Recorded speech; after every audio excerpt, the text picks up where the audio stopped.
రాజన్న సిరిసిల్ల జిల్లాలో BRS working president KTR పర్యటించారు. ఇటీవల పెద్దాపూర్ గురుకుల పాఠశాలలో పాము కాటుకు గురై మృతి చెందిన అనిరుద్ అనే విద్యార్థి కుటుంబాన్ని కేటీఆర్ పరామర్శించారు. ఎల్లారెడ్డిపేట మండలం రాచర్ల బొప్పాపూర్లోని అనిరుద్ ఇంటికి వెళ్లి కుటుంబ సభ్యులను ఓదార్చి ధైర్యం చెప్పారు. విద్యార్థి కుటుంబానికి అన్ని విధాలుగా అండగా ఉంటామని భరోసా కల్పించారు. ఇప్పటికైనా ప్రభుత్వం స్పందించి విద్యార్థుల రక్షణకు చర్యలు చేపట్టాలని కేటీఆర్ కోరారు.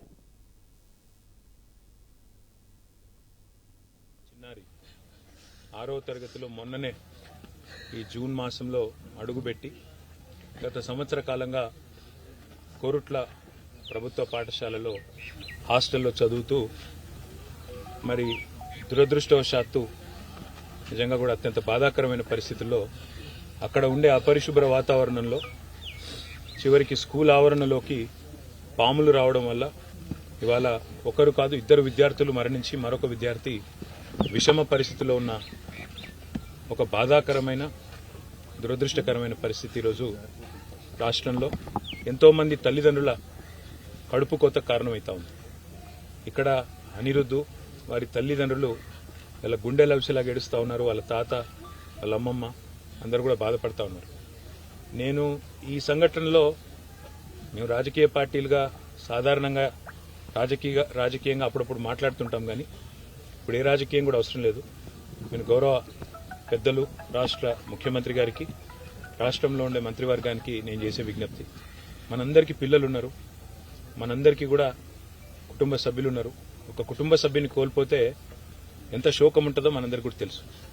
నేను మనస్ఫూర్తిగా ప్రార్థించేది, గత కొద్ది కాలంగా సంక్షేమ హాస్టళ్లు, గత కొద్ది కాలంగా సంక్షేమ వసతి గృహాలు ఏవైతున్నాయో వాటి ఆలన పాలన చూసుకుంటూ లేకుండా పోయినాడు. ఇప్పటికీ 36 మంది పిల్లలు గత 8 నెలల్లో మృత్యువాత పడ్డారు. కొంతమంది ఆత్మహత్య చేసుకున్నారు భువనగిరి హాస్టల్లో, 2 అమ్మాయిలు. అదేవిధంగా సూర్యాపేటలో కూడా ఆత్మహత్యలు జరిగినాయి. అదే మాదిరిగా ఇట్లా దురదృష్టవశాత్తు పాముకాట్లు, కల్తీ ఆహారం, ఇన్ని రకాల సంఘటనలు జరగడం అనేది నిజంగా కూడా బాధాకరం. వీళ్ళంతా మన పిల్లలు. ఎందుకంటే ఒక తల్లి గాని తండ్రి గాని తన బిడ్డను ఒక హాస్టల్ వేస్తే ఏమనుకుంటుందంటే, అక్కడ ఉండే టీచర్లు గాని అక్కడ ఉండే ప్రభుత్వ అధికారులు గాని తామే తల్లిదండ్రిగా వాళ్ళని కాపాడుకుంటారని అనుకునే నమ్ముతాం. అట్లాంటిది ఈరోజు సడన్ గా ఈ వార్త వచ్చి ఒక తల్లికి తండ్రికి మీ అబ్బాయి ఇక లేడు లేదా మీ పాప లేదు అంటే ఎంత గుండె కోతకు గురైతారో అందరం కూడా అర్థం చేసుకోగలుగుతాం. కేవలం చావులే కాదు, దాదాపు 500 మంది పిల్లలు హాస్పిటల్లో పడ్డారు. ఈ విషాహారం తినడం వల్ల, కల్తీ ఆహారం తినడం వల్ల, అక్కడ ఉండే భోజనం నాణ్యత లేకపోవడం వల్ల. దయచేసి నేను ప్రభుత్వాన్ని కోరుతా ఉన్నా, గతంలో పేద పిల్లలు బాగుండాలి, ఎస్సీ కావచ్చు, ఎస్టీ కావచ్చు, బీసీ కావచ్చు, మైనారిటీ కావచ్చు, అగ్రకులాల్లో ఉండే పేదలు కావచ్చు, వాళ్ళు రెడ్లు కావచ్చు, ఇంకోటి కావచ్చు, ఎవరైనా సరే పిల్లలు బాగుండాలి, ఆ పిల్లలు మంచిగా చదువుకోవాలి, ప్రపంచంతో పోటీపడే పౌరులుగా తయారు కావాలన్న ఉద్దేశంతో 1000 గురుకుల పాఠశాలను మన రాష్ట్రంలో పెట్టుకున్నాం. వాటిని జూనియర్ కాలేజీలుగా అప్గ్రేడ్ చేసుకున్నాం. తర్వాత భవిష్యత్తులో వాటిని డిగ్రీ కాలేజీలు కూడా చేసి అవసరమైతే కేజీ నుంచి పీజీ దాకా ప్రభుత్వమే తల్లిదండ్రి లెక్క ఈ లక్షలాది మంది పిల్లల బాధ్యత తీసుకోవాలని చెప్పి ఒక బాధ్యతతో ఆలోచన చేసే ఈ నిర్ణయం తీసుకున్నాం. కానీ దయచేసి ప్రభుత్వాన్ని కోరేది, మీరు పట్టించుకోండి.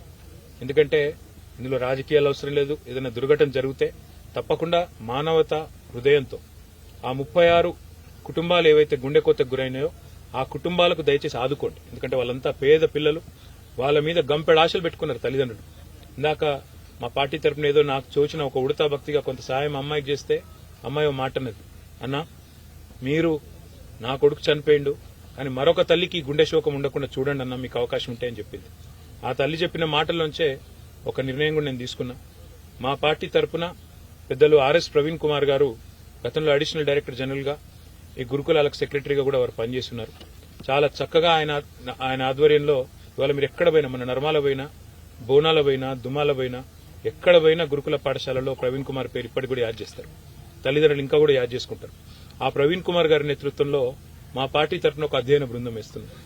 వారిని కనీసం రాబోయే 4-5 రోజుల్లో ఒక 20-30 పాఠశాలలు తిరిగి అక్కడ ఉన్న లోపాలు, లోటుపాట్లు, వేరే ఉద్దేశం కాదు, మాకేం ఎవరిని తిట్టేది లేదు, ఎవరిని నిందించేది లేదు. దయచేసి ప్రభుత్వం దృష్టికి ఆ నివేదికను నిష్పక్షపాతంగా అందజేస్తాం. ప్రభుత్వం కూడా మేల్కోవాలి. వెంటనే అన్ని పాఠశాలల ఆవరణలు పరిశుభ్రం చేయాలి.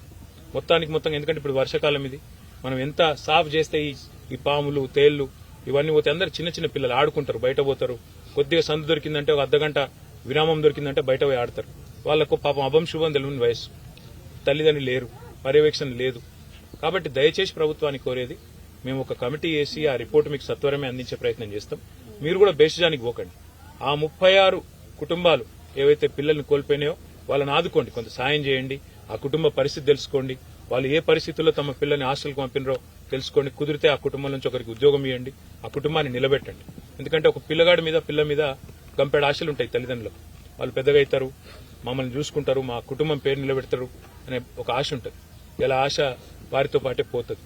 500 మంది పిల్లలు విషాహారం తిని హాస్పిటల్ పాలైనారు. దయచేసి ఏం ఆహారం పెడుతున్నామో చూడండి, దగ్గరికి వెళ్ళి చూడండి. మనం ఇదివరకు కూడా చాలా సంఘటనలు చూసినాం.